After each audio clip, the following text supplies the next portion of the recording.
हरियाणा की सियासत का एक बड़ा चेहरा स्वर्गीय चौधरी ओम प्रकाश चौटाला, जिनका निधन हुआ, उसके बाद तमाम सियासतदान और देश के तमाम बड़े नेता वहां पर पहुंचे उन्हें श्रद्धांजलि देने को लेकर। लेकिन जो लोग नहीं पहुंच पाए, उसके बाद अब चौधरी ओम प्रकाश चौटाला की जो अस्थि कलश यात्रा है वो प्रदेश भर में तमाम हलकों में पहुंचेगी और पूरी जानकारी हमारे साथ साझा करेंगे इनेलो के प्रदेश अध्यक्ष चौधरी रामपाल माजरा। सीधी बातचीत कर लेते हैं कि किस समय कैथल पहुंचेगी और जो अंतिम दर्शन में नहीं पहुंच सके थे वो किस तरीके से दर्शन कर सकते हैं। सीधी बातचीत कर लेते हैं। चौधरी साहब, बहुत बहुत स्वागत। बहुत बहुत धन्यवाद। जैसा कि आपने कहा ही है, किसान मजदूर कमेरे का योद्धा चौधरी ओम प्रकाश जी चौटाला 20 दिसंबर को हमसे विदा हो गए और परमपिता परमात्मा ने उन्हें अपने पास बुला लिया।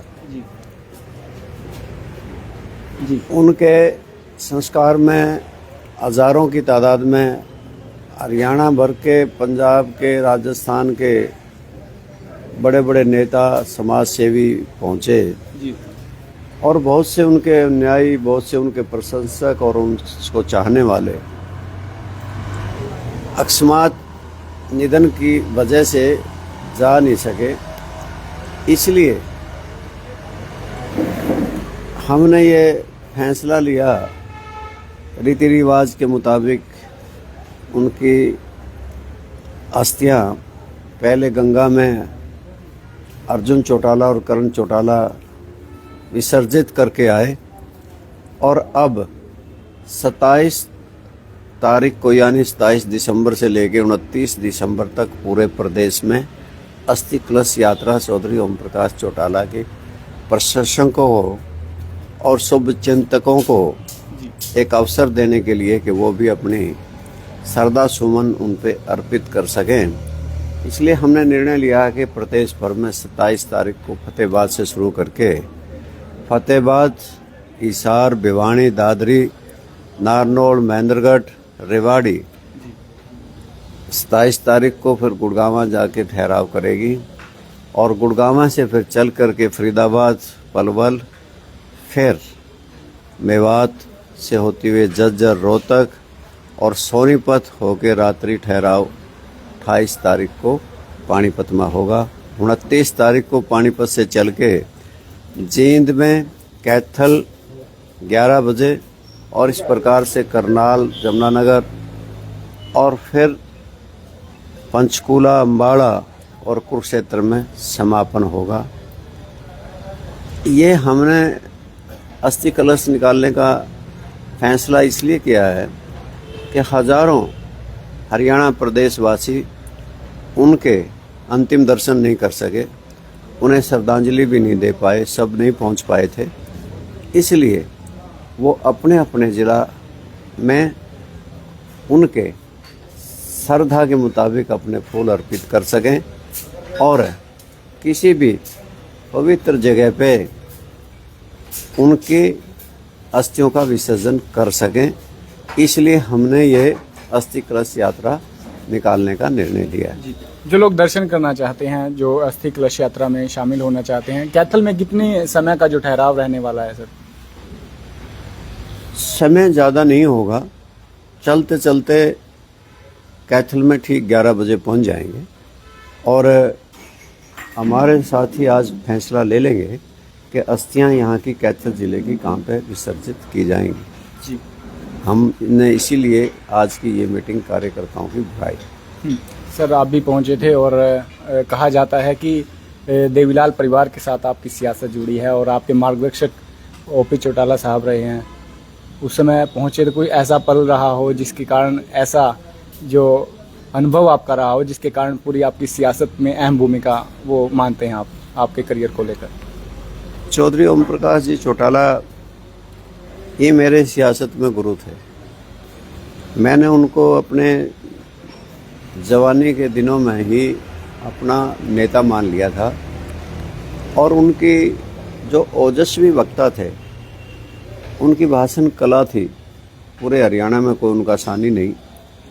वो किसी गांव में आए हुए थे और उनके भाषण को सुनकर के ही मैं उनसे प्रभावित हुआ था। आज की बात नहीं, 1978 में मैं जब बहुत यंग एज में ही था, युवा अवस्था में ही मैंने ये धार लिया था कि मेरे जीवन में इनका ही बड़ा रोल रहने वाला है, और मैं उनके पीछे जुट गया था। बहुत क्षण ऐसे आए, उन्होंने मुझे आगे करने का काम किया जी। वो बहुत मुझे सम्मान देते थे, जो मेरे दिल में आज भी है। और प्राय ये देखा है कि पूरे हरियाणा प्रदेश में भी उनके साथ मुझे घूमने का मौका मिला है। मैं युवा शाखा का प्रेसिडेंट भी रहा और अनेकों संगठन के पदों पे भी मुझे उन्होंने लगाया। उनकी मेहरबानियां मेरे पे बहुत हैं, मैं उनसे बहुत प्रभावित हूँ जी। अभी विधानसभा चुनाव में जब मैं देख रहा था, जब वो एक बड़े काफिले के साथ आपका प्रचार करने पहुंचे थे, मुझे याद है जब बाता गांव में जब उनकी बस रुकी थी तो उन्होंने कहा था कि जब मैं मुख्यमंत्री था तो ये छोरा रामपाल माजरा ही सभी कुछ चलाता था, इसी के हाथ में कमान थी। ये सही है कि हरियाणा विधानसभा में जितने भी महकमे वो देखते थे, जो महकमे मुख्यमंत्री पर थे, उन सब के सवाल जवाब मैं ही हरियाणा के विधानसभा के सेशन में करता था। और चौधरी ओम प्रकाश चौटाला मेरे बड़े पैरोकार थे। उनका ये सही था कहना कि मैं, कई जगह उन्होंने ये भी कहा कि मेरा चेला चुनाव लड़ रहा है, इसकी मदद करना। आज मुझे कई संस्मरण याद उनके हैं। मुझे न्याय युद्ध की भी याद है, जब पैदल यात्राएं 9 चौधरी देवीलाल ने शुरू की थी और हिसार से डॉक्टर मंगल सेन और चौधरी देवीलाल चले थे। हम भी यहाँ कैथल से गए तो रामलीला मैदान में रात को बहुत लोग इकट्ठे हो गए थे। अगले दिन बहुत बड़ी रैली थी और फिर पार्लियामेंट का घेराव था। वो इतने दिलदार थे, सबसे आगे पार्लियामेंट के घेराव में खड़े थे। मैंने उनसे कहा भी कि यहाँ लाठीचार्ज भी होगा, आंसू गैस के गोले भी छूटेंगे, आप क्यों आगे आए? उन्होंने कहा मैं नहीं आगे आऊँगा तो कौन आगे आएगा।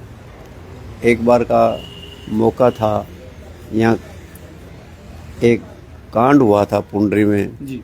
और यहाँ पे 144 धारा लगी थी, बहुत बड़ा लाठीचार्ज हुआ था। जब 144 धारा लगी हुई थी तो उन्होंने मुझे कहा कि मैं आऊँगा और जलसा करूँगा। मैंने कहा कि नहीं, यहाँ 144 धारा लगी हुई है।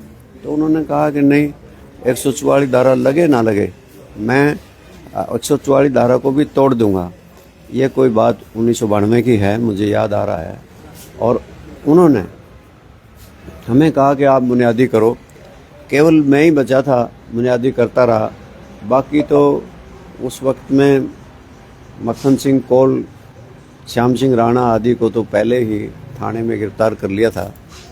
और जब वहाँ पे गए तो हमारा यहाँ से काफिला जब चला तो रास्ते में पुलिस की छावनी बनी हुई थी, पुंडरी को बनाया हुआ था।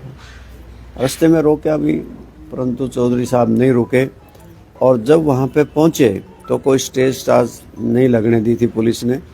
तो टेम्परेरी तौर से स्टेज बना करके जब बोलना शुरू किया तो लोग इस तरह से उमड़ करके आए कि हज़ारों की तादाद में सुनने को लिए उनको आए और 144 धारा तोड़ दी गई। मैंने बहुत बार उनके साथ जाने का मौका मिला गांव-गांव में। वो बहुत कर्मठ थे, बहुत संघर्षशील थे। कितना उनके अंदर काम करने की क्षमता थी, हर दुख सुख के साथी थे। हमेशा अपने भाषण में कहते थे, मैं आपकी खुशियों में बेसिंग शामिल ना हो सका हूँ, परंतु आपके दुख सुख मेरे साझे रहे हैं। और वो हमेशा छोटे से छोटे कार्यकर्ता के घर, किसी भी शादी में अगर उसके घर कोई दुख है तो उसमें पहुंच जाते थे। ऐसा था उनका लगाव हर कार्यकर्ता के प्रति। और वो कहीं बड़े नेताओं से ज़्यादा लगाव छोटे कार्यकर्ताओं के साथ जो रखते थे, उनके काम भी करते थे, उनसे प्यार करते थे, बुलाते थे मीटिंगों में। और जिसकी वजह से संगठन बहुत मजबूत होता था। जी, तो ऐसे ऐसे हजारों किस्से हैं और तमाम नेताओं के किस्से हैं जो चौटाला परिवार से जिनकी सियासत शुरू हुई, और अभी जो हमारे साथ प्रदेश अध्यक्ष रामपाल माजरा मौजूद हैं, इनकी भी सियासत का उदय किस तरीके से चौटाला साहब के द्वारा किया गया, और आजकल जो किस्से और आजकल जो शायरी भी चली हुई है कि छोरा नीरज के भाले बरगा और असेंबली में खड़ा चौटाले बरगा, यानी चौटाला साहब की जुबान के धनी चौटाला साहब हुआ करते थे। और फिलहाल आपका क्या कुछ कहना है, कमेंट बॉक्स में राय देकर वीडियो को शेयर करें, और क्या कुछ प्रारूप था वो हमने आपको बता दिया है, तो वीडियो को शेयर करें ताकि तमाम लोगों तक ये अपडेट पहुंच सके।